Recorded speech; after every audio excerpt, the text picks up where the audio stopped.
आप लोग सब लेक्चर में आ जाओ थोड़ा जल्दी जल्दी।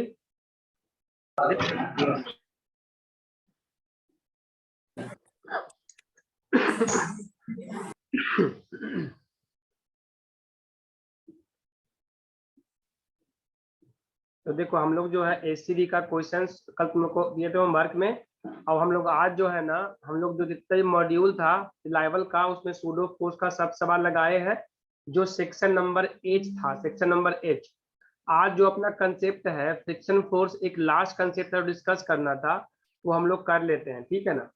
तो देखो सबसे पहला बात ये है कि फ्रिक्शन फोर्स क्या है, कॉन्टैक्ट फोर्स है ना। जैसे हम देखे थे कि नॉर्मल फोर्स, जैसे मान लो हम बोलते हैं नॉर्मल फोर्स क्या है, तो अबाउट नॉर्मल फोर्स हम लोग एक बात बोले थे कि नॉर्मल फोर्स कॉन्टैक्ट फोर्स है। ये बॉडी में तभी लगता है जब दो बॉडी आपस में कॉन्टैक्ट में रहते हैं। और हाँ, इसका जो डायरेक्शन है प्लेन के परपेंडिकुलर होता है और डिपेंड करता है कि कैसे कोई बॉडी रखा हुआ है, कैसे कोई बॉडी रखा हुआ है, ठीक है ना। ऐसे हम देखे थे एग्जांपल में कि मान लो अगर कोई ये वाला मास, ऐसा कोई मास है, ठीक है, और ये मास अगर अर्थ सरफेस पे रखा हुआ है, ठीक है, तो देखो जो नॉर्मल फोर्स है वो कहाँ लगेगा, प्लेन के परपेंडिकुलर लगेगा। देखो और देखो अर्थ सरफेस इसको जो है ना पुश करेगा, तो ये अर्थ को पुश करता है इंडेक्स से, है ना। और जो ये इसका अपना ग्रेविटी है वो कहाँ लगेगा, नीचे लगेगा। और हम तुम लोग को बताए थे कि Newton laws of motion chapter में जो फोर्स बॉडी फील करता है तुम उसी को लेते हो। अगर ये मास है जो कि इस अर्थ सरफेस पे रखा हुआ है तो इसको दबा रहा है नॉर्मल इंडेक्स से, तो ये फोर्स तो अर्थ सरफेस फील कर रहा है ना, तो इसको हम लोग कभी भी कंसीडर नहीं करते हैं। जो force, whatever force this body is feeling, no, we can only consider that force in our in our equation forming। जो भी हम लोग बनाएंगे इक्वेशन ना, we'll only take this force। तब बताओ जो नॉर्मल फोर्स है ये तो प्लेन के परपेंडिकुलर लगा, लेकिन अगर कोई भी मास ऐसे ओरिएंटेड रहेगा तब, लेट्स से इस मास का ओरिएंटेशन कुछ ऐसा है, ऐसे करके रखा हुआ है। अब बताओ अब कितने पॉइंट कांटेक्ट में है। सबसे तो फर्स्ट नॉर्मल इस ये लगेगा, इसको n1 बोलोगे। दूसरा नॉर्मल क्या लगेगा, n2 बोलोगे। और तीसरा क्या है, ये मास इस पे ऐसे लगाएगा और ये मास इस पे ऐसे लगाएगा, है ना। समझ में आया। तो देखो अबाउट नॉर्मल फोर्स हम लोग डिस्कस कर चुके थे कि नॉर्मल फोर्स प्लेन के परपेंडिकुलर लगता है और एक कॉन्टैक्ट फोर्स है। आज तुमको पता चलेगा कि फ्रिक्शन फ्रिक्शन फोर्स को निकालने के लिए तुमको नॉर्मल का वैल्यू निकालना ही पड़ेगा, क्योंकि बिना कांटेक्ट में हुए हुए फ्रिक्शन फोर्स तो कभी लगेगा नहीं, ठीक है। तो हम लोग ये बात जानते हैं, बहुत पहले भी समझ चुके हैं, बहुत सारे क्वेश्चंस किए हैं। मुझे कुछ बच्चों ने पूछा सर आपने कहा कि नॉर्मल हमेशा प्लेन के परपेंडिकुलर लगता है, तो मतलब देखो भाई डिपेंड करता है कोई भी बॉडी कैसे रखा हुआ है, कैसे। देखो हम एक और एग्जांपल लिए थे ना, ये अपना वॉल है और ये लैडर है, क्या है, लैडर। देखो तो इसके कितने पॉइंट कॉन्टैक्ट में है, एक पॉइंट ए ले लो कॉन्टैक्ट में और ये पॉइंट क्या कॉन्टैक्ट में है, बी कॉन्टैक्ट में है। देखो ये नॉर्मल कहाँ लगाएगा, इधर लगाएगा, और ये नॉर्मल कहाँ लगाएगा, ऊपर लगाएगा। समझ में आ रहा है ना। तो देख लो यहाँ पे नॉर्मल प्लेन के पैरेलल भी लग रहा और प्लेन के परपेंडिकुलर भी लग रहा। पर समझने की बात यह है छोटू कि कैसे कोई बॉडी ओरिएंटेड है, कैसे उसको हम उसका हम ओरिएंटेशन किए हैं। समझ में आ रहा है ना। तो देखो ये सब कंसेप्ट हम लोग डिस्कस कर चुके थे, ठीक है ना। तो चलो आज बिल्कुल फ्रिक्शन फोर्स को सही से समझते हैं कि क्या है फ्रिक्शन फोर्स, ठीक है। तुम ध्यान से हर बात सुनना, कोई डाउट रहेगा आराम से बीच में माइक ऑन करके अपना डाउट एकदम प्यार से पूछ लेना, ठीक है। देखो फ्रिक्शन फोर्स के बारे में सबसे पहले हम क्या लिखेंगे कि फ्रिक्शन फोर्स क्या है। Friction force is an electromagnetic force,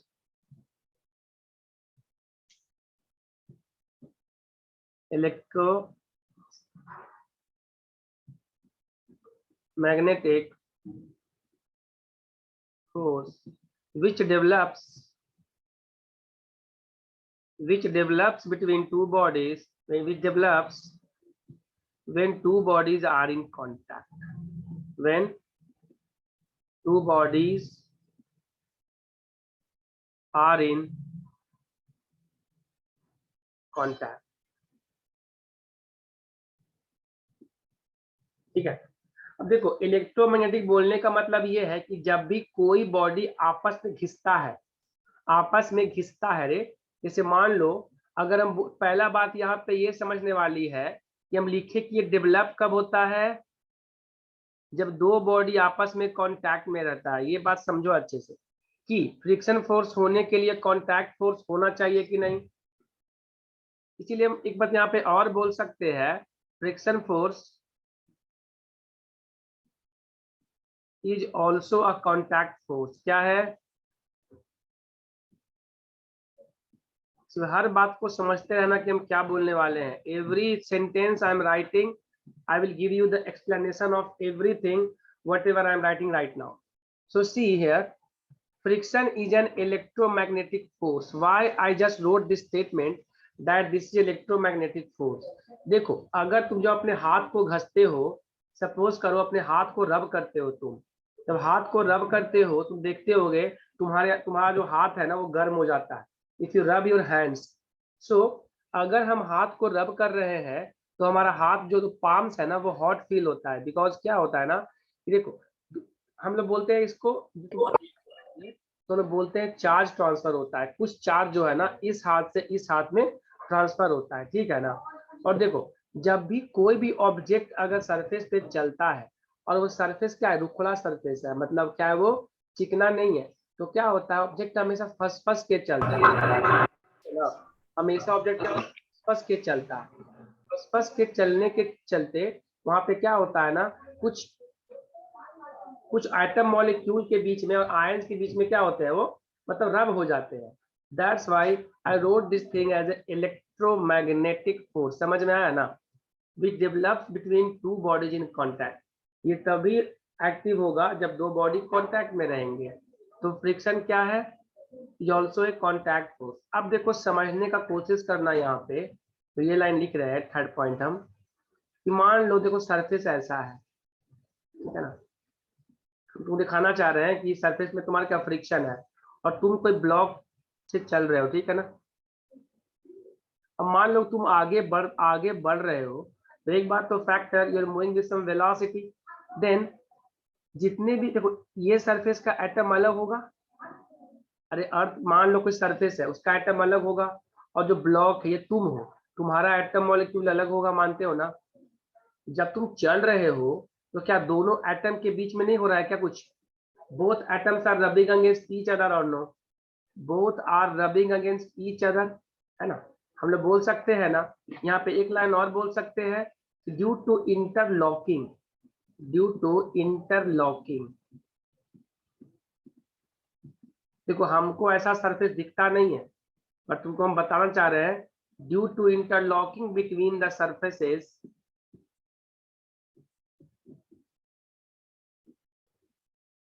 friction develops, friction develops. अब देखो इस बात को सिर्फ समझने की कोशिश करना,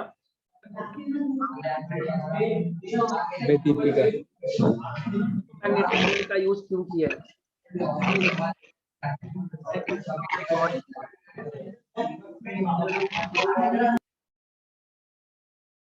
माइक बंद कर लो भाई। देखो अब हम बोल यहाँ पे जो इलेक्ट्रोमैग्नेटिक वर्ड है, ये सब वर्ड तुमको मिलेगा जो स्टैंडर्ड बुक होते हैं, समझे। अब देखो इलेक्ट्रोमैग्नेटिक का मतलब समझो कि अगर तुम सरफेस पे चल रहे होगे तो तुम्हारा बॉडी डिफरेंट एटम डिफरेंट, देखो तुम्हारा बॉडी जो है it is composed of different material, और उस सरफेस पे तुम चल रहे हो ना, तो सरफेस जो है वो अलग मटेरियल से बना होता है। जब तुम सरफेस पे चल रहे होते हो तो there is rubbing between two surface और नो, और अगर सरफेस चिकना होता है तब क्या होता है, लॉकिंग नहीं होता है। हम लोग लॉक होके हम लोग फंस फंस के नहीं चलते हैं। लॉक होने का मतलब ये है कि हम फंस फंस के नहीं चलते हैं, समझ में आ रहा। तुम देखना जब तुम नॉर्मली अगर सरफेस पे चलते हो या अगर तुम वॉक करते हो 1 किलोमीटर 2 किलोमीटर, तुम थक जाते हो। थकने का कारण क्या है कि तुम जो तुम्हारा वेलोसिटी है वो तो आगे होता है, लेकिन सरफेस का जो फ्रिक्शन है वो तुमको पीछे खींच रहा होता है। ऐसा इसलिए होता है जो सरफेस में है ना उसमें लॉकिंग्स होते हैं। क्या होते हैं मतलब सरफेस हमको फंस फंस के चलने पे मजबूर कर देता है, समझ में आ रहा है ना। दैट्स वाई हम ये टर्म लिखे due to interlocking between the two surfaces. ये सब सिर्फ राम कहानी है, असली मजा तब आएगा जब फ्रिक्शन का तुम मैथमेटिकल इक्वेशन जानोगे। ठीक है, तो देखो भाई सबसे पहले फ्रिक्शन के बारे में हम ये तो पढ़ लिए, इसमें कोई दिक्कत वाली बात नहीं है। कॉन्टैक्ट फोर्स है हम ये भी पढ़ लिए हैं। फ्रिक्शन अराइज क्यों होता है? Due to interlocking between two surfaces in contact. जो दो सरफेस कॉन्टैक्ट में है दोनों के बीच क्या होता है?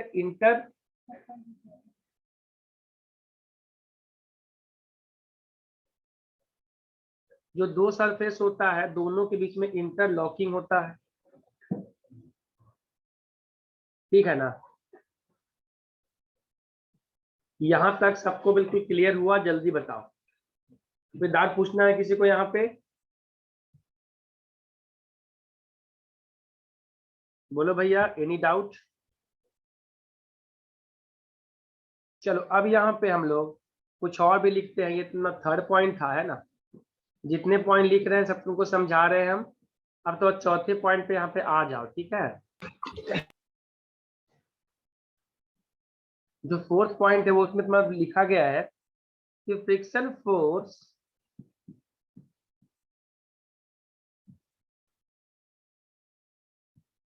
refers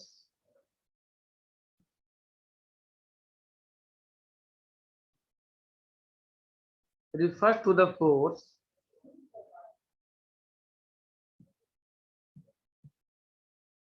generated by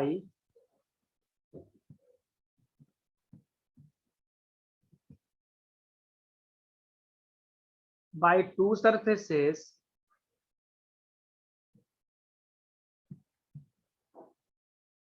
that contacts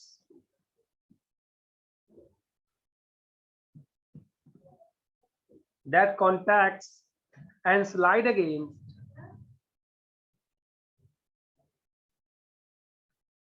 और बड़ा वाला लिखा मैंने अंग्रेजी, contacts and slide against each other।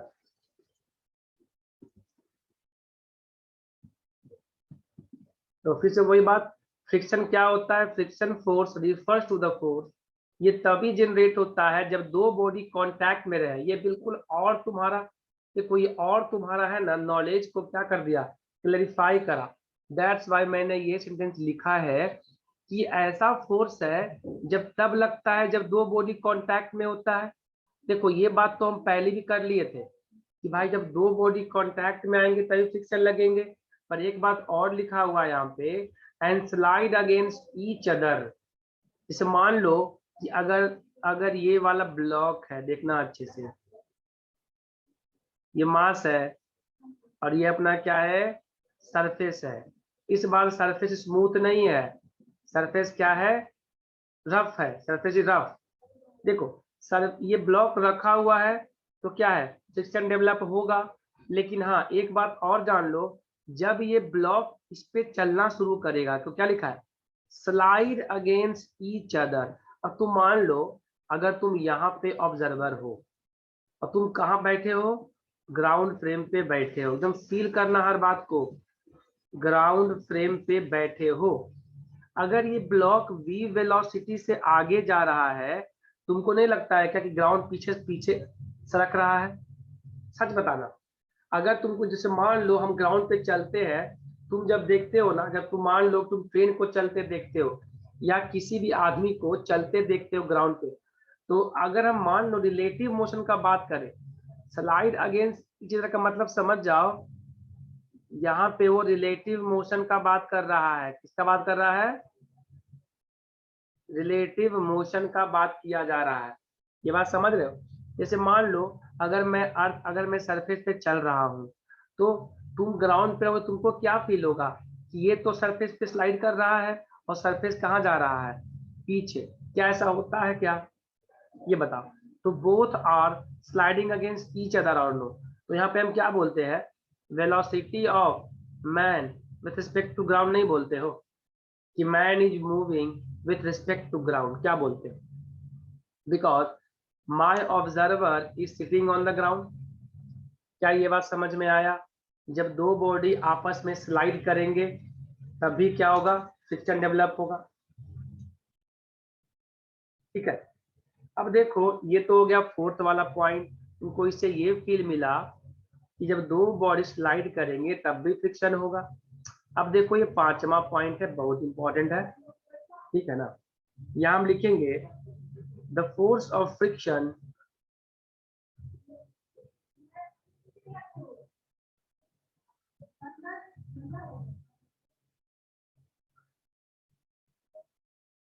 is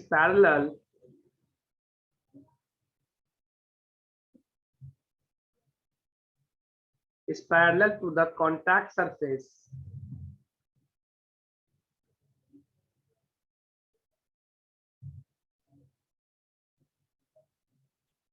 and opposite to, देखो यहाँ पे बहुत इंपॉर्टेंट बात लिखने जा रहे हैं हम, opposite to direction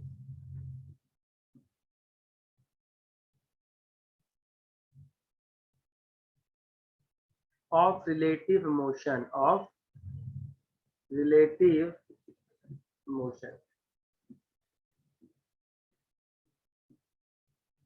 देखो वो यहाँ पे क्या बोल रहा है? अब देखो इस सेंटेंस में तुमको ये बताना चाह रहा है कि फ्रिक्शन फोर्स कैसे लगता है। देखो भैया, the force of friction is parallel to the contact surface. अब देखो यहाँ पे तुमको हम इस सेंटेंस का पूरा फील दे देते हैं, ये बोलना क्या चाह रहा है, बोलना क्या चाह रहा है। जैसे कि मान लो इंस्टा चलाता बढ़िया। क्या हो गया? अरे क्या हो गया? कुछ पूछना कुछ चाहता है क्या?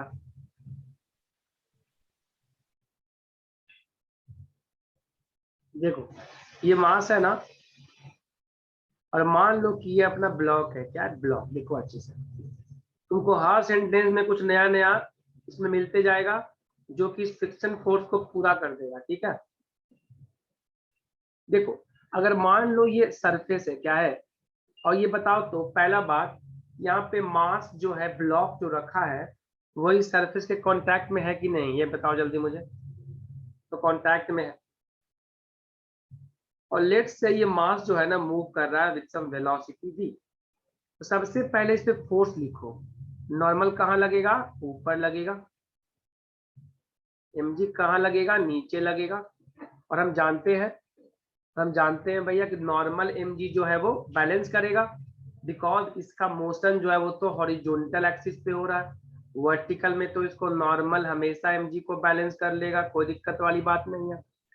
अब थोड़ा सोचो, द फोर्स ऑफ फ्रिक्शन, बताओ अगर मैं ग्राउंड फ्रेम पे बैठा रहूं, ऑब्जर्वर मेरा कहाँ पे है? देखो जीएफ में है। जीएफ मतलब क्या समझना, कुछ और मत समझ लेना रे। जीएफ मतलब ग्राउंड फ्रेम बोला है मैंने, ठीक है ना? तुम लोग बच्चा कुछ अलग टाइप के हो। जीएफ मतलब क्या है? Ground frame. अब बताओ, अगर ग्राउंड फ्रेम से अगर ये ब्लॉक आगे जाएगा तो क्या ऐसा फील नहीं होता है कि सरफेस जो है तो सरफेस फील होता है? ऐसा होता नहीं है? तो बोलेगा ना कि ये सरफेस भी पीछे जा रहा है, तो दोनों आपस में स्लाइड कर रहे हैं कि नहीं, ये बताओ। तब बताओ इसका रिलेटिव मोशन, इसका वेलोसिटी कहाँ है? पीछे। तो फ्रिक्शन कहाँ लगेगा? फ्रिक्शन कहाँ लगेगा? समझ में आ रहा बात? देखना लिखा ही हुआ है, the force of friction is parallel to the contact surface. देखो ये कॉन्टैक्ट सरफेस है कि नहीं, और ये फोर्स इसके पैरेलल है कि नहीं, पहले ये बताओ हाँ या ना। ये फ्रिक्शन जो है कॉन्टैक्ट सरफेस के पैरेलल है कि नहीं, यस और नो? सो हमेशा फ्रिक्शन फोर्स रिलेटिव मोशन के अपोजिट लगता है। तो अगर ये ब्लॉक आगे जाना चाह रहा है तो फ्रिक्शन क्या लगेगा? पीछे। बट कैसे? हमेशा जो सरफेस कांटेक्ट में है, जो सरफेस कांटेक्ट में है उसके पैरेलल, उसके पैरेलल।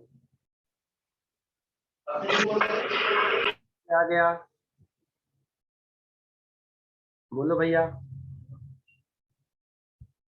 यहाँ तक everything is very very clear और नो? टेल मी।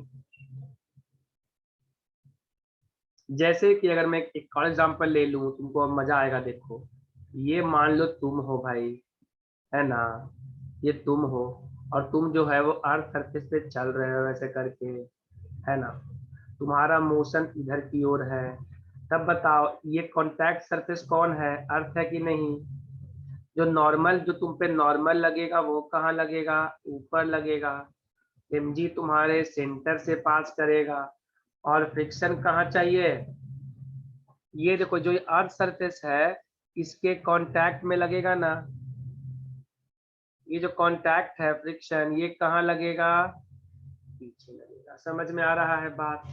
तो फ्रिक्शन हमेशा रिलेटिव मोशन के अपोजिट लगता है। हाँ, ये 5 नंबर पॉइंट तुमने एक्सप्लेन करने के लिए बोला, तो मैं 5 नंबर में क्या बोला कि फोर्स ऑफ फ्रिक्शन जो है, पहले अच्छे सेंटेंस को पढ़ो, कि force of friction is parallel to contact surface. ठीक है, बताओ तो यहाँ पे कांटेक्ट सरफेस कौन है? ये अर्थ है कि नहीं? जो इस ब्लॉक का बेस फील करना है, ब्लॉक का बेस, इस ब्लॉक का बेस और ये अर्थ सरफेस का बेस है कि नहीं? बताओ, कांटेक्ट यही है कि नहीं? तो फ्रिक्शन जो लग रहा है इस कांटेक्ट के पैरेलल है कि नहीं? बोलो पैरेलल। जो नॉर्मल है वो परपेंडिकुलर है। देखो, नॉर्मल कांटेक्ट सरफेस के परपेंडिकुलर है, बट फ्रिक्शन इसके पैरेलल है कि नहीं? तो मैं वही बताना चाह रहा था कि देखो, whatever sentence I am writing no, every sentence has some physical meaning. So the force of friction is parallel to contact surface. सबसे पहले कांटेक्ट सरफेस देखो, कांटेक्ट सरफेस ये है कि नहीं? बिल्कुल है, कोई दिक्कत वाली बात नहीं इसमें। फ्रिक्शन जो है कहाँ लग रहा है? पीछे लग रहा है। यहाँ पे लिखा हुआ है रिलेटिव मोशन के पीछे लगेगा। वेलोसिटी इधर, फ्रिक्शन पीछे लगेगा। समझ गया ये बात? क्लियर हो गया? क्लियर हुआ छोटू कि नहीं हुआ? चलो, यहाँ तक क्लियर है भैया। देखो, सबसे पहले फ्रिक्शन एक इलेक्ट्रोमैग्नेटिक फोर्स है। एक बार रिकैप कर लेते हैं। इलेक्ट्रोमैग्नेटिक फोर्स का मतलब समझ जाओ कि दो एटम और मॉलिक्यूल आपस में घिसेंगे, है ना। सेकेंड है कांटेक्ट फोर्स है। ये क्यों होता है? दो एटम मॉलिक्यूल के बीच में लॉकिंग होता है, दोनों फंसे रहते हैं, ठीक है ना। सेकेंड, फ्रिक्शन फोर्स जो है वो एक कांटेक्ट फोर्स है, बट तब आता है गेम में जब कोई बॉडी स्लाइड कर रहा होता है। सेकेंड में इसका डायरेक्शन के बारे में भी तुमको हम समझा दिए, ठीक है। Got it? यहाँ तक सारी बातें बिल्कुल क्लियर, साफ साफ है। कुछ पूछना चाहते हो तो प्लीज पूछ सकते हो, हम इसके बारे में डिस्कस कर चुके हैं पूरा। और देखो, छठा पॉइंट जो हम बोल रहे हैं, we are studying friction force in solid only in this chapter, studying friction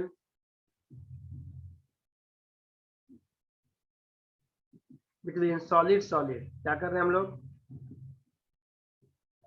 हम लोग फ्रिक्शन जो है सिर्फ सॉलिड सरफेसेस के बीच में ही पढ़ रहे हैं, क्योंकि अभी जो है हमारा, जब आएगा ना चैप्टर फ्लूइड मैकेनिक्स, फ्लूइड, तुमको आगे पता चलेगा कि फ्रिक्शन का नाम हो गया विस्कस। क्या हो गया? विस्कस। मतलब तुम जानते हो ना, जब हमारा पानी, नदी, नदी में जब पानी फ्लो करता है तो वाटर फ्लोज में लेयर्स क्या होते हैं? पानी जो है वो लेयर्स में फ्लो होता है।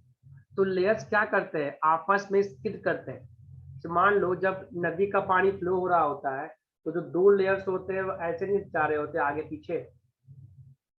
Layers of the waters are sliding against each other और नो। बताओ, जब पानी फ्लो होता है ना, तब लेयर्स क्या होते हैं? पानी के स्लाइड हो रहे होते हैं। तो अभी हमारा ये काम नहीं है कि हम वाटर का फ्रिक्शन, फ्लूइड का फ्रिक्शन पढ़ें। इसके लिए एक चैप्टर डिजाइन किया ही गया है जिसको हम फ्लूइड मैकेनिक्स बोलते हैं। तो अभी जो भी तुम फ्रिक्शन लगा रहे हो वो सॉलिड के बीच में। और हाँ भाई, ज्यादा पेंटर ना बने, ज्यादा पेंटिंग करने का शौक है तो क्लास छोड़ दे, है ना। अगर नहीं समझ रहा है तो आराम से माइक को अनम्यूट करो, आराम से क्वेश्चन पूछो। और रिक्वेस्ट है ज्यादा MA हुसैन ना बनिए, क्योंकि हम लोग यहाँ पे इतिहास भूगोल पढ़ने नहीं आए हैं, हिस्ट्री ज्योग्राफी कंसेप्ट समझने आए हैं, ठीक है ना। यहाँ पे तुम्हें मैं बढ़िया बढ़िया सुंदर सुंदर फोटो बना के ना दूंगा, पर देखो इसमें क्या हो रहा है, इसमें क्या हो रहा है, ये सब रियल लाइफ से बेस्ड होता है। जो भी तुम सुबह शाम काम कर रहे हो ना, और मैंने क्लास में बताया था कि कोई सरफेस कभी फ्रिक्शनलेस नहीं हो सकता दुनिया में, है ना। कुछ ना कुछ तो फ्रिक्शन होना ही चाहिए। हम लोग जब क्वेश्चन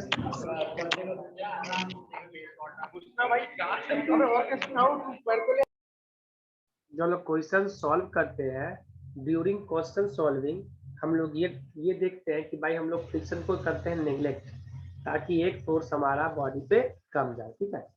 तो यहाँ तक समझ में आ गया। अभी जो भी डिस्कशन होगा वो सॉलिड सॉलिड इंटरेक्शन का होगा, ओनली सॉलिड सॉलिड इंटरेक्शन, ठीक है। I hope you all are understanding. If any of you have doubt till now, you can ask.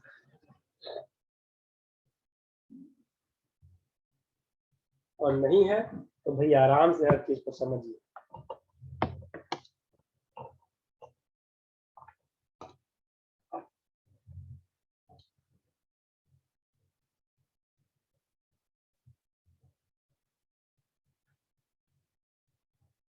तो चलिए भैया आगे। तो मेरा लैपटॉप डिस्चार्ज हो गया था तो मैंने चार्ज में लगा रहा था।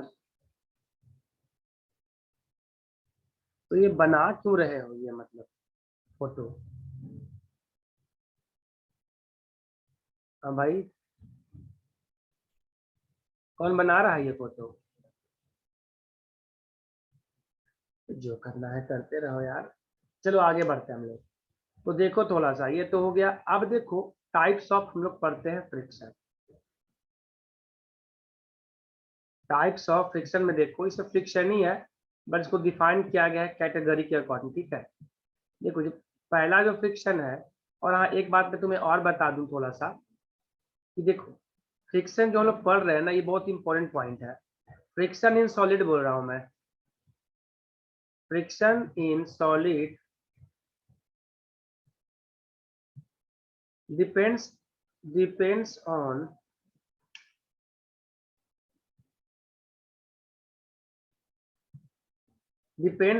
point of contact, depends on point of contact।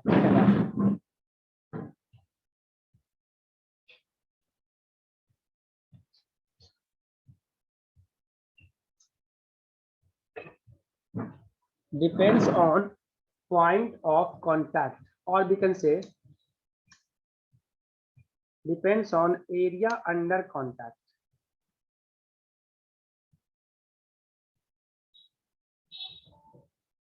but independent of area of body,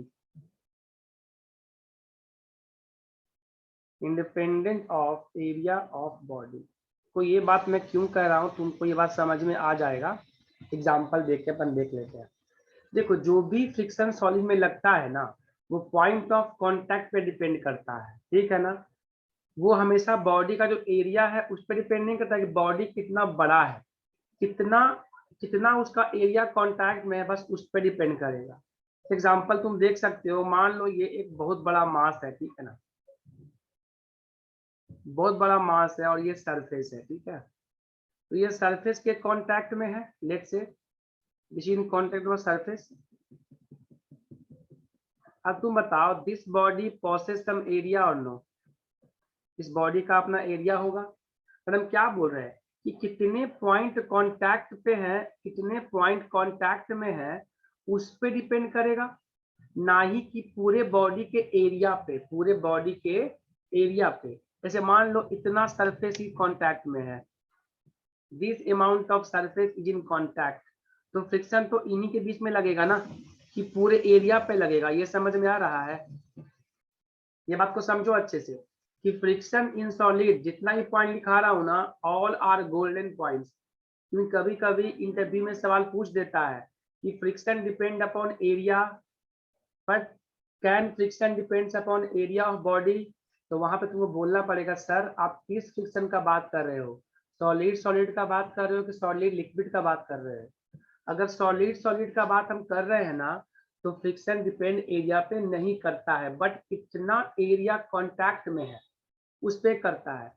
लेकिन जब तुम सॉलिड लिक्विड का बात करोगे ना, जब लिक्विड लिक्विड का बात करोगे, तब वहां पे तुमको पता चलेगा कि फ्रिक्शन एरिया ऑफ बॉडी पर भी डिपेंड कर जाता है, उसका ऐसा फॉर्मूला ही आता है, ठीक है ना।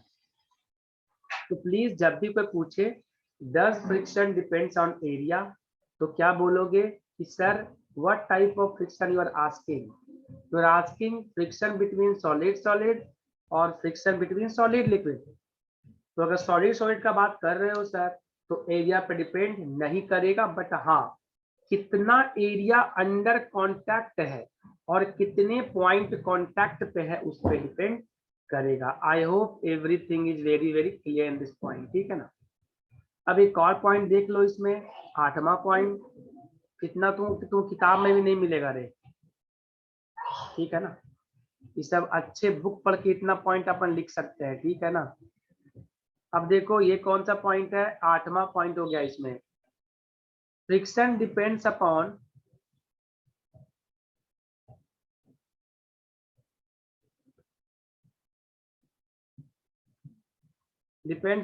नेचर ऑफ मटेरियल, इस पर डिपेंड करता है, नेचर ऑफ मटेरियल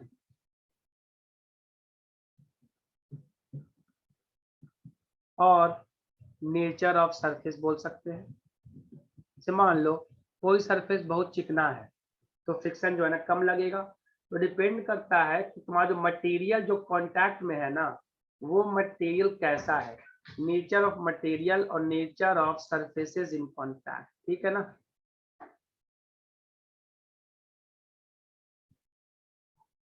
अब इससे ज्यादा पॉइंट अपन थ्योरेटिकली डिफाइन नहीं कर सकते। फ्रिक्शन डिपेंड करता है नेचर ऑफ मटेरियल। जैसे मान लो अगर तुमको लकड़ी का ले रहे हो, क्या टुकड़ा ले रहे हो, ठीक है ना। तुम देखते होगे जब जब खिड़की बनता है ना, जब डोर्स बनते हैं, तो जो कारपेंटर होता है ना, उसको मस्त क्या बोलते घिसता है रे, उसको घिसता है, उसको पॉलिश करता है। अब सोचो जो लकड़ी हम मिलता है, जो मार्केट में कट के आता है, वो लकड़ी में कितना ज्यादा फ्रिक्शन रहता है, वो बिल्कुल क्या बिल्कुल मतलब रुखड़ा रहता है ना। लेकिन जब उसको कारपेंटर है ना घिसता है, तो घिस घिस के बिल्कुल चिकना कर देता है, ठीक है ना। तब तुम ही लोग बताओ किस पे चलना ज्यादा आसान है, वो लकड़ी पे जो तुम लाए थे, कि वो लकड़ी पे जिसको बिल्कुल कारपेंटर क्या करते हैं, मतलब घिस घिस के चिकना कर दिया है। तो कैसा नेचर ऑफ मटेरियल है, किस चीज से बना होता है, इस पे डिपेंड करता है फ्रिक्शन। समझ में आ रहा है बात? यहाँ तक सारा पॉइंट क्लियर है भाई? जल्दी बताओ। देख लो, हम पूरा राम कहानी भर दिए हैं, इस राम कहानी में एवरीथिंग तुमको है, ठीक है। कोई प्रॉब्लम है प्लीज पूछ सकते हो आराम से, ठीक है। अब देखो यहाँ पे टाइप्स ऑफ फ्रिक्शन कर लेते हैं हम लोग।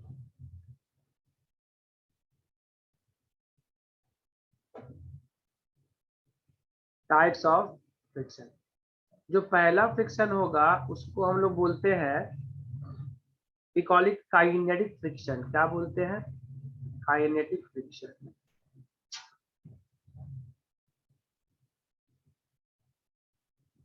दूसरा क्या होता है? Static friction.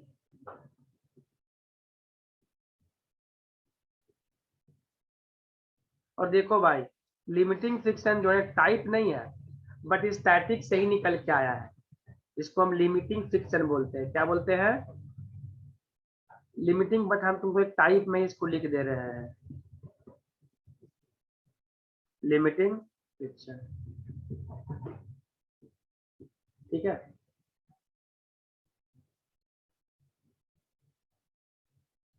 चलो, समझ में आ रहा है ये बात? अब सबसे जो पहला फ्रिक्शन है हम लोग स्टार्ट कर लेते हैं, ठीक है। उसका नाम क्या है? Kinetic friction. यहाँ तक किसी को कोई भी दिक्कत है भाई, प्लीज पूछ लो। Anyone? Anyone from NEET section? Aman, तुमको दिक्कत है रे? तो प्रॉब्लम, तुम लोग का लेक्चर कहाँ चल रहा है, मतलब ऑन प्रोजेक्टर की मोबाइल फोन? मोबाइल। मोबाइल, दोनों दोनों सेंटर का। भद्रावती में कहाँ पे चल रहा है, ऑन प्रोजेक्टर की mobile? Mobile. Mobile, mobile. Mobile, बहुत अच्छा, मोबाइल। और तो सब लोग को अब तक बात समझ में आया ना, every concept, every statement? Doubt है तो पूछो भैया, हैंड रेस कर रहे हो तो पूछो ना। प्रथमेश पिंपरे, क्या नाम है?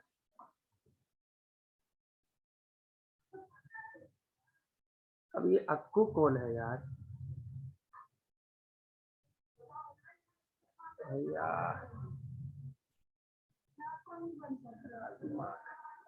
ड्यू टू इंटरलॉक, यहाँ तक कहानी पूरा क्लियर है ना? चलो आगे बढ़ते हैं। यहाँ कुछ और चल रहा है और लोग मैसेज कुछ और कर रहे हैं। पहला चलते हैं काइनेटिक,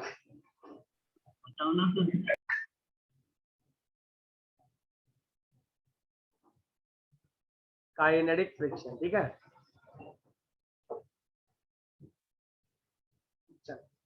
तो देखो यार, तुम लोग 9th में पढ़े थे, what do you mean by this word kinetic? Can you, anyone can explain me what about this word kinetic friction?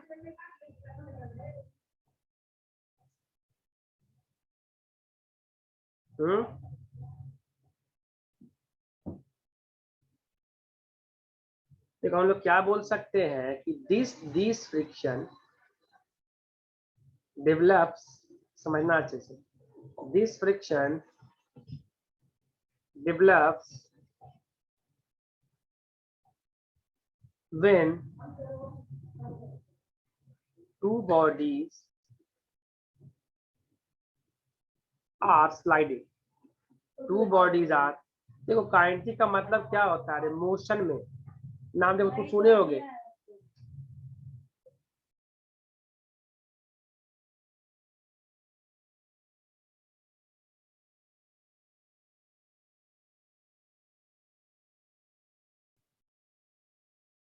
This friction develops when, देखो जो वर्ड काइनेटिक है उसका मतलब होता है मोशन। तुम लोग 9th में सुने होगे ना, काइनेटिक एनर्जी, एक ऐसा एनर्जी जो बॉडी के वेलोसिटी के चलते हो, हाफ mv स्क्वायर, सुने हो ना? तो काइनेटिक का मतलब ही होता है वेलोसिटी। कोई बॉडी का वेलोसिटी है तब वो दैट थिंग वो पॉसेस करेगा, ठीक है ना? तो this friction develops between two bodies are when two bodies are sliding against each other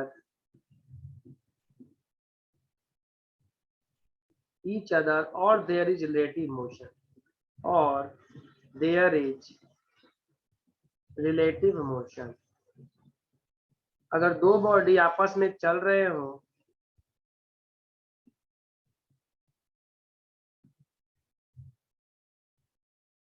देखो ये फ्रिक्शन तभी तुम्हारा डेवलप होगा जब दो बॉडी आपस में स्लाइड कर रहे हो और उनके बीच क्या हो, उनके बीच रिलेटिव मोशन हो, ठीक है।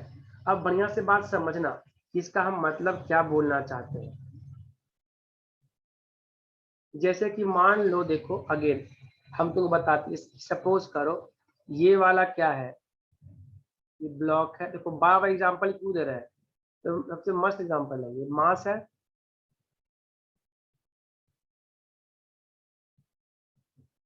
और सपोज करो ये बॉडी चल रहा v वेलोसिटी के साथ, ठीक है। इस body is moving with velocity v। अब तुम बताओ, क्या ये बॉडी, ये जो बॉडी है इस अर्थ सरफेस पे स्लाइड कर रहा है कि नहीं कर रहा है, बताओ तो। अगर कोई ग्राउंड फ्रेम से कोई भी बंदा इस जीएफ से देखेगा, जीएफ से तो क्या बोलेगा कि भाई ये ब्लॉक जो है इस पे स्लाइड कर रहा है अर्थ पे, this body is sliding on the earth surface और नो। तो क्या इसका रिलेटिव मोशन है? देखो क्या ये ब्लॉक अर्थ पे रुका हुआ है, टेल मी, क्या ये ब्लॉक अर्थ पे रुका हुआ है? तो नहीं रुका हुआ है। और हम साफ साफ लिखे हैं ना कि ये फ्रिक्शन तभी लगेगा जब दो बॉडी आपस में स्लाइड कर रहे हो और दोनों के बीच में रिलेटिव मोशन हो। तो जब ग्राउंड से देखा जाएगा तो इस बंदे को लगेगा ना कि देखो जैसे जैसे ब्लॉक जा रहा है आगे, इसको लगेगा अर्थ पीछे सरक रहा है। अर्थ क्या हो रहा है? पीछे सरक रहा है। तो दोनों के बीच रिलेटिव मोशन है कि नहीं बताओ? तभी देखो। अब एग्जाम्पल एक और ले लेते हैं अपन। ये पहला हो गया। लेट से मान लो इंक्लाइन प्लेन है, देखना इंक्लाइन प्लेन है, एंगल थीटा दिया हुआ है, ये वाला मास ऐसे करके रखा हुआ है, ठीक है। अब देखो ये सरफेस क्या है? रफ है, स्मूथ नहीं है। तो क्या बोलोगे? ये वाला ऐसे आ रहा है ना, तो बताओ क्या ये वाला अगर फिर से बंदा कहाँ से देखेगा तो GF से देखेगा, तो क्या बोलेगा कि दोनों के बीच में स्लाइडिंग है कि नहीं? ये इंक्लाइन और इस सरफेस के बीच में स्लाइडिंग है। ये ब्लॉक रेस्ट में नहीं है, ये चल रहा है, स्किड कर रहा है, स्लाइड कर रहा है। समझ में आ रहा है ना? जब दो दो ऑब्जेक्ट के बीच में क्या हो? रिलेटिव मोशन और रिलेटिव स्लाइडिंग क्या हो जाए? रिलेटिव मोशन हो जाए। मतलब एक दूसरे पे दोनों बॉडी स्लाइड कर रहे हो। क्या हो? स्लाइड कर रहे हो। उसको हम लोग क्या बोलेंगे? Relative motion. और तुम जानते ही हो रिलेटिव मोशन तुम्हारे लिए कोई नया वर्ड नहीं है। रिलेटिव का मतलब ही होता है दो ऑब्जेक्ट। रिलेटिव डिफाइन करने के लिए चाहिए क्या? दो ऑब्जेक्ट। दो ऑब्जेक्ट आपस में चल रहे हो, right velocity of one with respect to other, velocity acceleration of one with respect to other, yes or no? चलो ये बात समझ में आ गया। अब तो आप देखते हैं laws of friction. Laws of friction आज तुमको पता चल जाएगा कि फ्रिक्शन के लिए तुमको नॉर्मल फोर्स निकालना ही पड़ेगा। पहला लॉ फ्रिक्शन का ये है, लॉ तो एक ही है। पहला लॉ ये है रे, जो बोलते हैं हम लोग कि friction force is directly proportional to normal force. क्या है? Friction force is directly proportional to normal. अब तुम जानते हो कि जब भी ये वाला हटता है, ये वाला, इसको बोलते हैं क्या? Proportionality constant. प्रोपोर्शनलिटी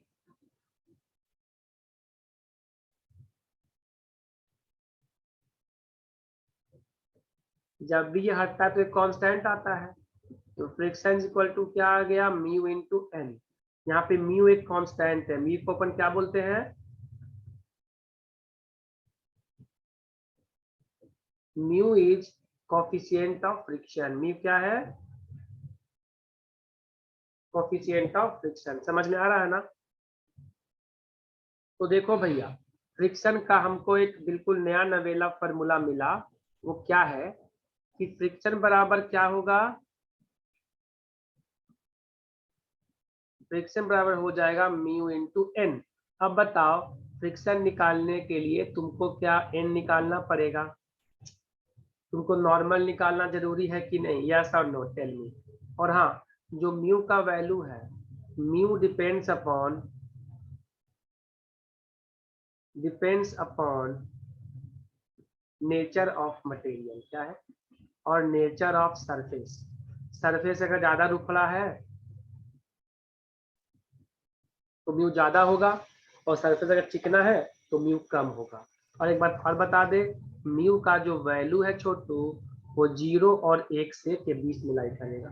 म्यू का वैल्यू 0 और 1 के बीच में ही लाई करेगा। समझ में आ रहा है ये बात? ठीक है ना? म्यू की जो वैल्यू है वो 0 और 1 के बीच में लाई करेगा। ठीक है, ये कांस्टेंट वैल्यू है। क्या है? Mu is constant value.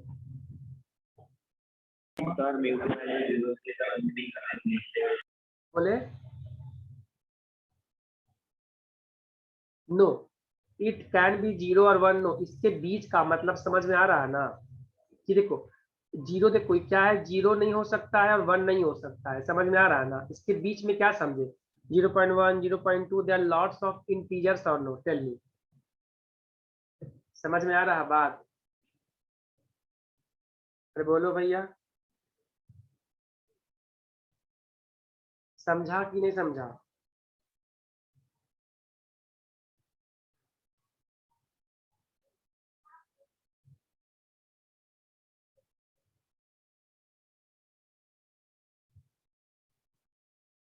ठीक है, तो देखो यार, जो भी तुमको एग्जाम में या सवाल में दिया रहेगा वो तुमको हमेशा म्यू का वैल्यू दिया रहेगा। ठीक है, म्यू का दिया रहेगा। अब देखो, अगर हम डिफाइन कर रहे हैं कौन सा फ्रिक्शन, काइनेटिक फ्रिक्शन, यहाँ पे देखेंगे एफ के सफिक्स है, एफ के मतलब काइनेटिक, यहाँ क्या हो जाएगा म्यू के इंटू एन, म्यू के into N. Right now we are defining about kinetic friction. अब तुमको समझ में आएगा कि हमारे बॉडी पे एक फोर्स बढ़ गया अगर क्वेश्चंस करोगे तो। लेट्स से देखो, तुमको समझ में ये बात आएगा।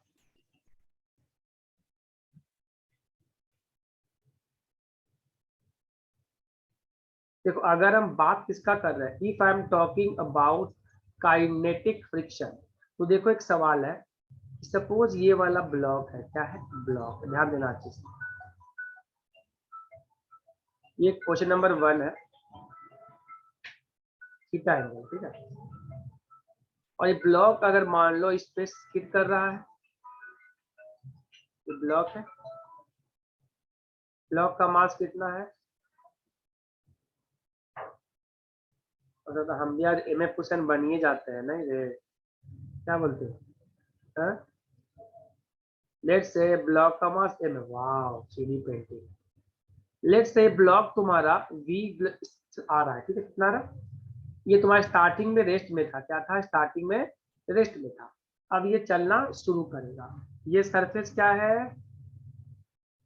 रफ है, इस सरफेस का म्यू दिया हुआ है, म्यू के।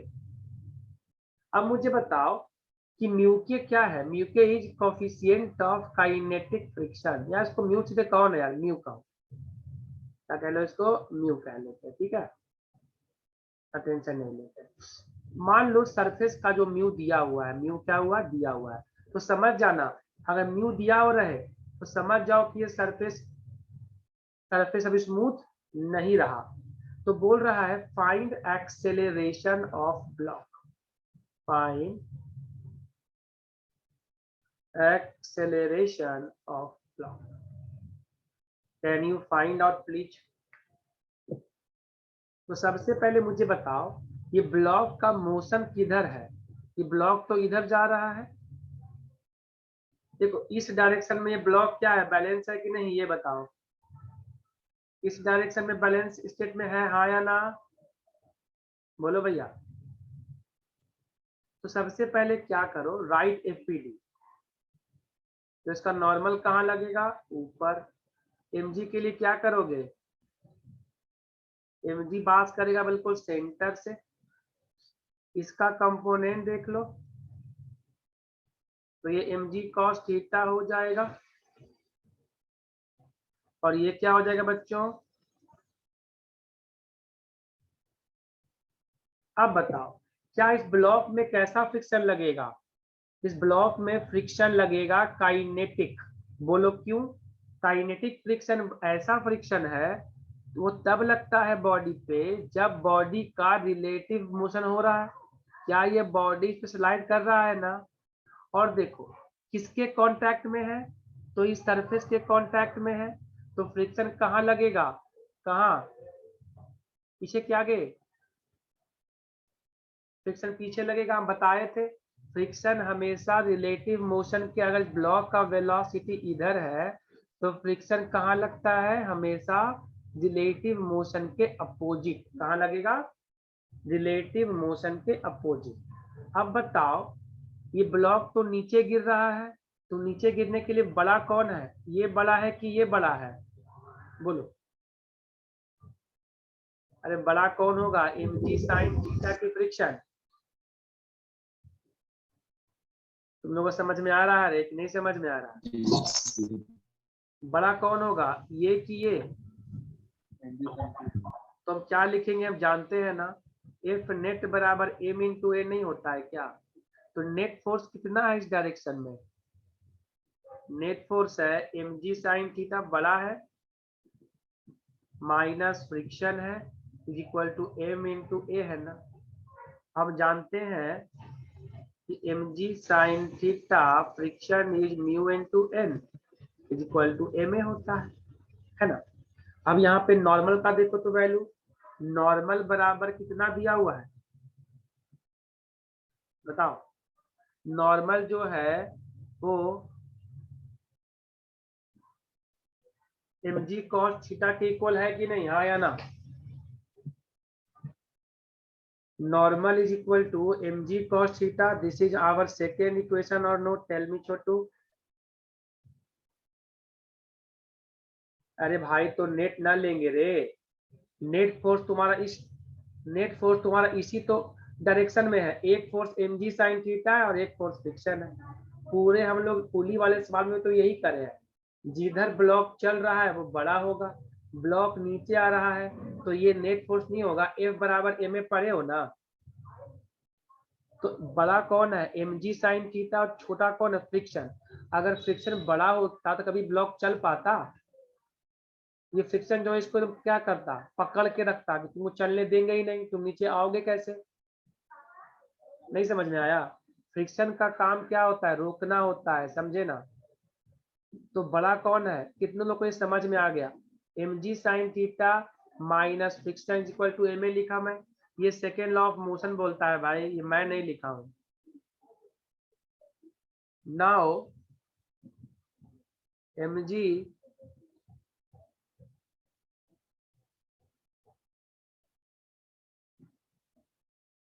mg sin theta mu, n का वैल्यू कितना है,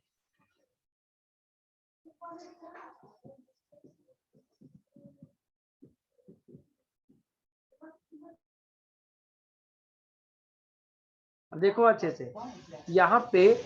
अब तुमको एक बात फील हो गया होगा कि फ्रिक्शन के लिए हमको नॉर्मल फोर्स निकालना ही पड़ेगा, है ना, जरूरी है। अब देखो मास अगर कॉमन ले लोगे यहाँ से मान लो कि मैं मास कॉमन ले लूं,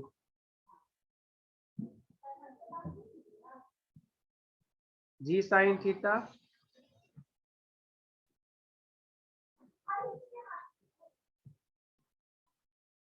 कट गया। अब देखो a बराबर क्या मिल गया बताओ, g कॉमन ले लो,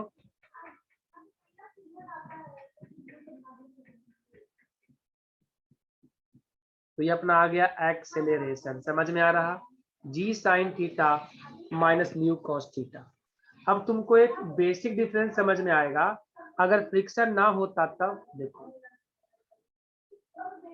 अगर फ्रिक्शन ना होता तब देखो ये टर्म नहीं आता, ये टर्म कभी आता ही नहीं। सर बोलो सर नाव से एक बार रिपीट कीजिए ना। ले क्या क्या बोले, वो mg sin theta minus mu mg cos theta से एक बार रिपीट कीजिए ना। देखो यहाँ पे देखो थोड़ा सा, यहाँ देखो mg sin theta minus mu N है कि नहीं, म्यू एन देखो अच्छे से दिख रहा। अरे बोलो, हाँ ना बोलो रे। हाँ सर। ये म्यू एन है, बताओ एन का देखो वैल्यू, एन का वैल्यू क्या है, एन एन जो है इसको बैलेंस कर रहा है ना। हाँ सर। एन का वैल्यू हम यहाँ पे लिख सकते हैं क्या, mg cos थीटा। हाँ सर समझ गई। यहाँ पे मास कॉमन लेके मास काट दिए ना। हाँ सर। हाँ सर। देखो यहाँ पे हम एक बात तुम लोग को और सिखाना चाहते हैं कि अगर फ्रिक्शन ना रहता तो ये टर्म नहीं आता, फील कर लो। अगर ये सरफेस मान लो ब्लॉक रहता रे और सवाल में दिया रहता ये सरफेस क्या है, स्मूथ है, क्या है स्मूथ, तब बताओ गुंजन क्या होता रे ए पटू, तब ये क्या होता, बोलो रे। तब देखो इस पे नॉर्मल कहाँ लग रहा होता, इधर mg कहाँ लग रहा होता और mg cos थीटा कहाँ लग रहा होता। अब बताओ mg sin थीटा कहाँ लग रहा होता। देवेश थोड़ा ध्यान से सुनना, तो तुम नेट का बात किए थे, जब फ्रिक्शन नहीं है तो इस ब्लॉक को कौन नीचे लेके आ रहा है ये बताओ। अब बोलेगा नहीं, जब सरफेस में फ्रिक्शन नहीं था, इस ब्लॉक को कौन लेके नीचे आ रहा था? NV sine theta. तो नेट फोर्स क्या हो गया मेरा? तो नेट कितना हो गया? mg साइन थीटा बराबर एम ए। मास मास क्या हो गया? कट गया। अब समझ में कुछ आया बात? सोचो, अगर ये फ्रिक्शन ना होता, सब लोग ध्यान दो, फ्रिक्शन ना होता तो ये म्यू कॉस थीटा आता क्या? नहीं आता। तब ये कितना आता? ये कब है? जब सरफेस स्मूथ है। सरफेस क्या है? अब तुमको समझ में आया कि एससी वर्मा जी क्या किए हैं अलग काम? एससी वर्मा जो है अलग अलग चैप्टर इसलिए दिए हैं ताकि तुम एक में बिना फ्रिक्शन के सवाल लगा पाओ, तुम्हारा डिफिकल्टी ना बढ़े, बॉडी पे एक फोर्स और ना बढ़ जाए। जो सेकेंड चैप्टर में फ्रिक्शन दिए हैं, इसका मतलब ये है कि अब तुमको एक फोर्स और लगाना पड़ेगा, जो कि फ्रिक्शन। तो एक फोर्स अगर लगा तो वेरिएबल बढ़ा कि नहीं बढ़ा? ये सवाल कितनों को समझ में आया? जल्दी बोलो। Raise your hands.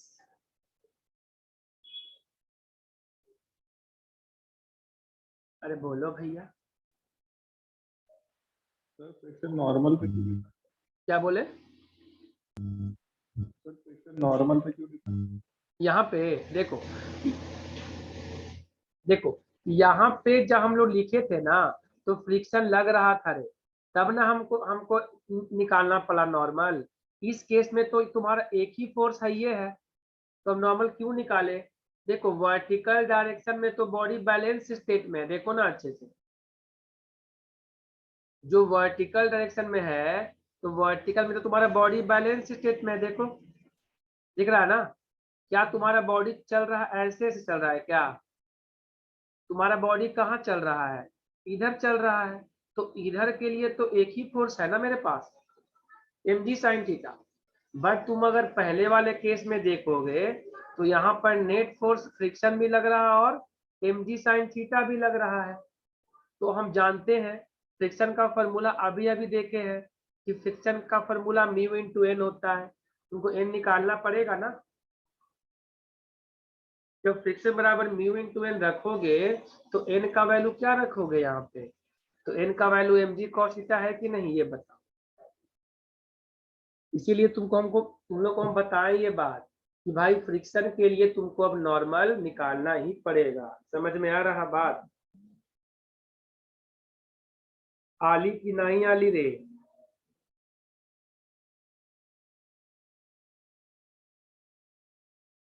आली की नहीं आली? आली सर। सबको जमली? हाँ हाँ जमली। तो अब जो है नॉर्मल निकालने का कोशिश करना। जब भी बोलेगा म्यू दिया है तो समझ जाना। तुम्हारे नीट शीट में बहुत सारा सवाल दिया है ना म्यू म्यू वाला, नहीं दिया म्यू म्यू वाला? लो तुम्हारे लिए खुद सवाल कर देते हैं हम। इंक्लाइन का एंगल 30 डिग्री, कितना डिग्री? 30। ब्लॉकवा कितना किलो के है रे? 10 किलो का। ये सरफेस क्या है, अब चिकनी चमेली नहीं रही, तो इसका म्यू कितना दिया है? 0.1। तो बताओ what is acceleration of the block?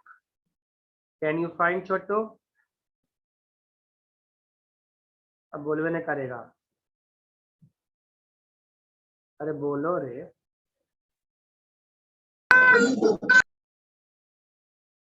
Can you tell me the answer please? Just tell me the answer.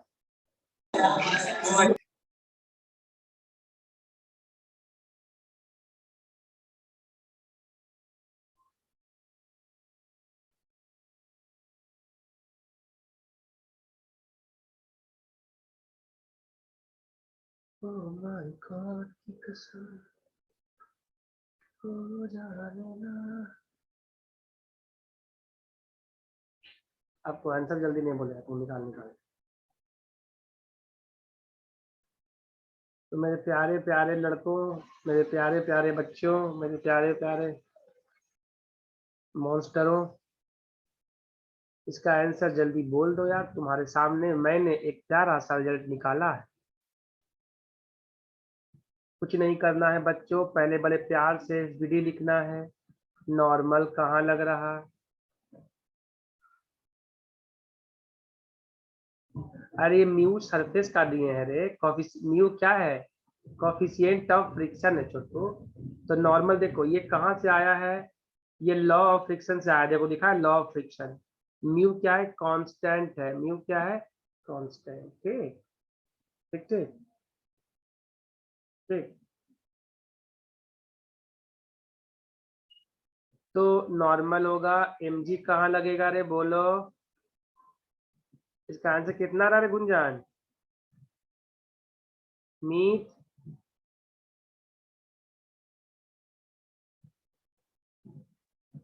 mg cos theta, और ये क्या हो जाएगा? तो बताओ बच्चों फ्रिक्शन कहाँ लगेगा? पीछे लगेगा। तो नेट फोर्स कितना आ रहा? ब्लॉक कहाँ जा रहा? इधर जा रहा है ना। तो नॉर्मल जो है वो इक्विलिब्रियम में है। चलो ठीक है, नॉर्मल हो गया mg cos थीटा, मास हो गया 10, g हो गया 10, cos 30 का value, don't be dirty, we have cos 30। कितना आ गया रे? 50√3 न्यूटन। समझ में आ रहा ना? अब बताओ नेट फोर्स कितना लग रहा है बच्चों? mg sin 30, फ्रिक्शन का फॉर्मूला बता दो रे, mu N is equal to ma हुआ ना? आपको बोलेगा नहीं। मास हो गया 10, जी हो गया 10, साइन 30 हाफ, म्यू का वैल्यू 0.1, एन हम निकाल के रख लिए हैं, इज इक्वल टू मास कितना है 10 इंटू ए। तो ये हो गया भैया 50, ये हो गया 5√3 इंटू 10 इंटू क्या हो गया? ए हो गया, है ना? है कि नहीं है बोलो? 5 यहाँ से कॉमन ले लेते हैं, 10 माइनस कितना हो जाएगा? √3 इज इक्वल टू 10 इंटू ए। तो ये भैया हो गया कटम कुटिम। तो ए कितना आ गया रे?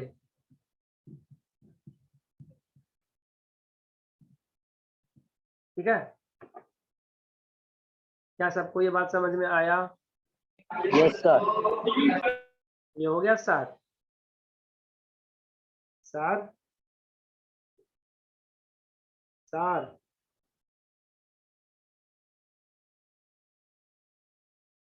हाँ सर हो गया। ठीक है सर, तो ये तो हो गया। देखिए सर, अब आपको कभी कभी देखो काइनेटिक फ्रिक्शन है या स्टैटिक फ्रिक्शन है, ये तुमको सवाल पढ़ते ही समझ में आ जाएगा। अगर ब्लॉक स्लाइड करना शुरू कर दिया तो समझ जाओ काइनेटिक, स्लाइड नहीं करेगा तो समझ जाना स्टैटिक। हम लोग करेंगे, अभी सिर्फ कर रहे हैं काइनेटिक का बात। ठीक है छोटू? अब देखो तुम्हारे लिए एक और सवाल हम करते हैं, मस्त बनाते हैं। हम कुछ नहीं कर रहे हैं, अब सरफेस को चिकनी चमेली ना बोल के उसमें हम बोल रहे हैं कि अब वो चिकनी चमेली नहीं है, तो कौन सी चमेली रहेगी वो? अब वो कौन सी चमेली है भैया? चलो यार, मतलब अब तुम्हारा है वो रुखड़ी चमेली, क्या है? नहीं रे। देखो ये सरफेस है, और ये सरफेस क्या है भाई? रफ। क्या है? Rough horizontal surface. ठीक है, ठीक है अमन बाबू, अमन बाबू।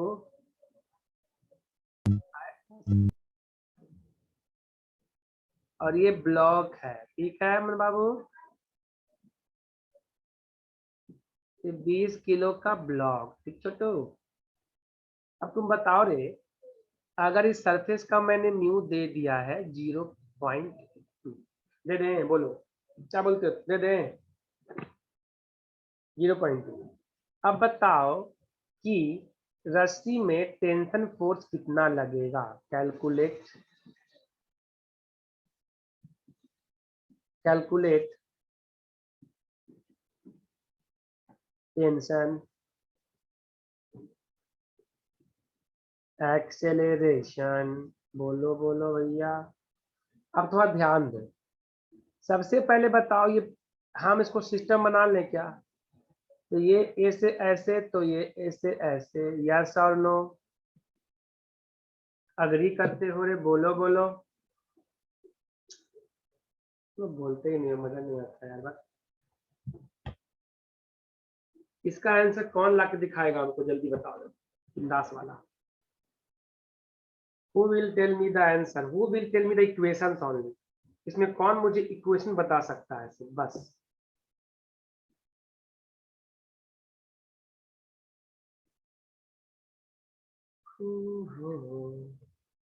इसका आ जाए इनबॉक्स में कर दीजिए।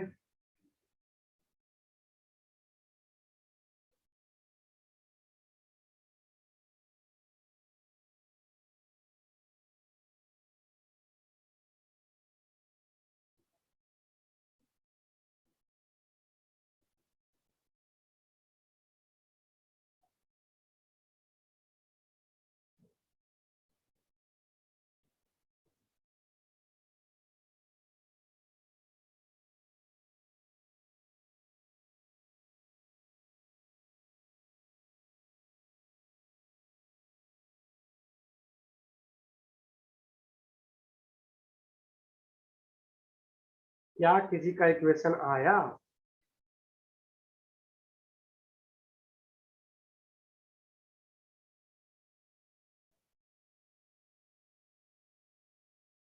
अब बताओ, इंडिया की मिस यूनिवर्स कौन बनी रे कल? तुम लोग को पता चला कुछ? हरना संधू। हरनाज संधू। समझ में आया? पता है क्या बोली है अपने इंटरव्यू में? तुम सुने हो कि अगर आपका इरादा बुलंद है भैया तो कोई भी चीज दूर नहीं है। समझ में आया? तुम जो भी चाहते हो मिलेगा। At least you have a gutsy mindset. अगर तुम्हारा माइंड सेट क्या है, चोमू वाला, कि हमसे कुछ होवे न करेगा, हम तो बेकार आदमी है, हम तो बर्बाद हो गए जिंदगी में, तो ऐसे लोग दुनिया हंसता है। समझ में आया? तुम लोग को हम बार बार एक ही चीज बोलते हैं, कभी अपने आप को मत दिखाओ कि तुम कितना लो हो। हमेशा लोगों के सामने दिखाओ कि तुम कितना अच्छा है, तुम बिल्कुल खुश रहता है, तुमको सब आता है। अगर जहाँ दिखाएगा कि लोग, क्योंकि दुनिया है ना, दुनिया जो कमजोर लोग होते हैं ना उनका मजाक उड़ाता है। इसीलिए अपना कभी भी वीकनेस किसी के सामने दिखाना नहीं चाहिए। बताओ 20 kg के लिए क्या होगा रे एफबीडी? देखो 20 kg का बात करो तो नीचे आ रहा है, तो अगर हम 20 kg का एफबीडी लिखे तब तुमको समझ में आएगा। 20 kg के लिए mg क्या है? बड़ा है ना?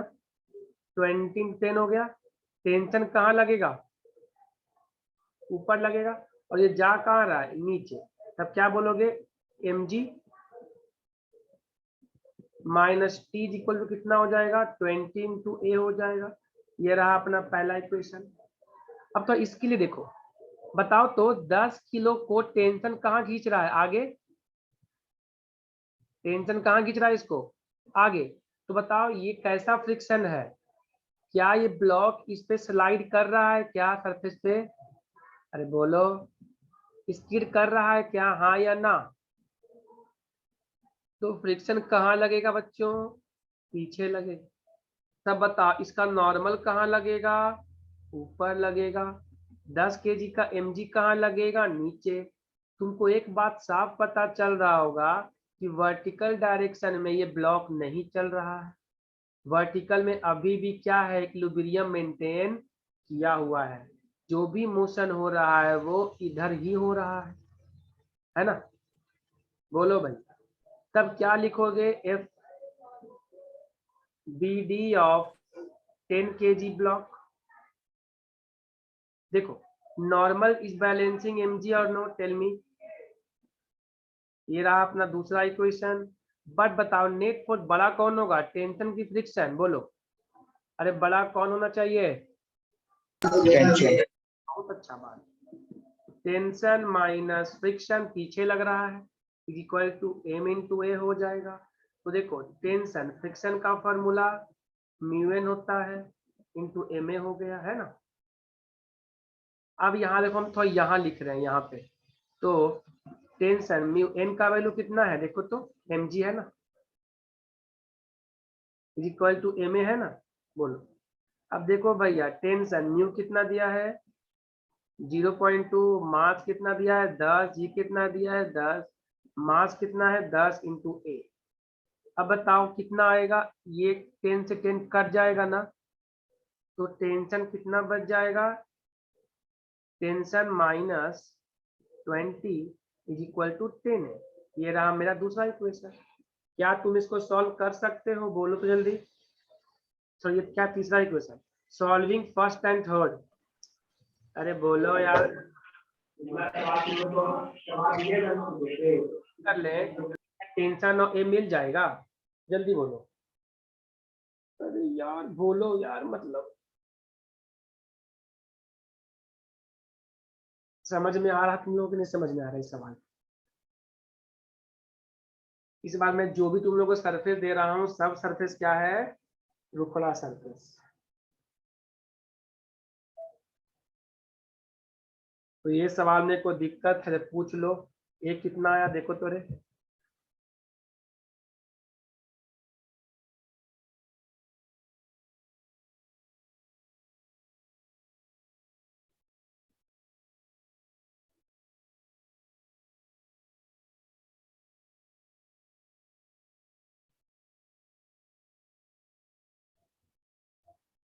ये तुम्हारा 15 कैसे आ गया, देखो ना। अगर शॉर्टकट से करना चाहो तो हम क्या बताए थे, ए क्या होता है, net, net external by total mass. Total mass is 30 और नो, टेल मी।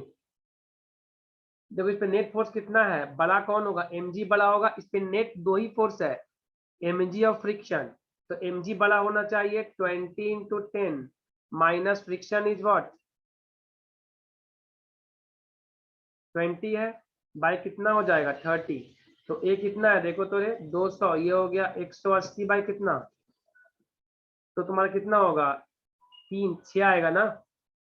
कितनों को बात समझा, यस सर। अरे आया गणेश, तुम्हारा आंसर गलत कैसे आ गया। 6 कितनों का आ रहा है, देखो हम शॉर्टकट भी तुम लोग को सिखाए थे ना इसमें।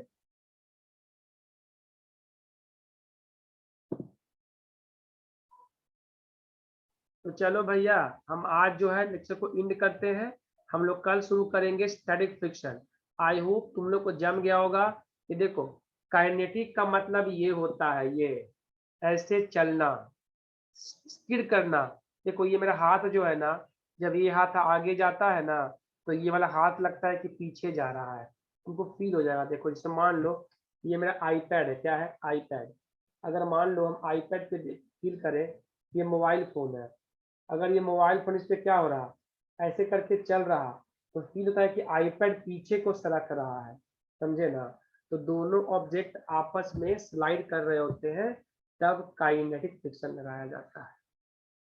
कुछ किसी को पूछना है पूछ लो भैया, any doubt you want to ask. सबका आंसर आ गया, अमन तुम्हारा आया रे आंसर, यस सर।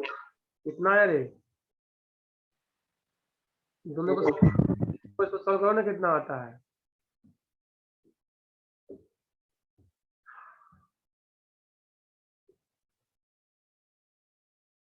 तुम्हारा आंसर आया गुंजन उनावट,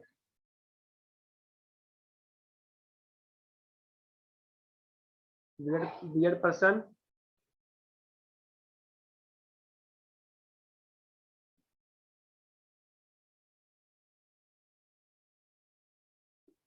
अरे आया कि नहीं है तुम्हारा आंसर है,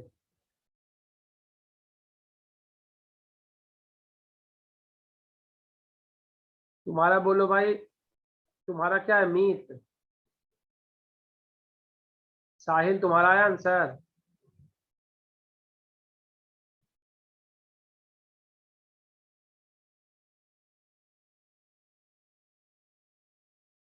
तो इसी के साथ आज अपना लेक्चर एंड करते हैं हम, है ना। तुम लोग जाके इसको अच्छे से समझना, सोचना, कोई डाउट आए पूछ लेना, feel free to ask any time.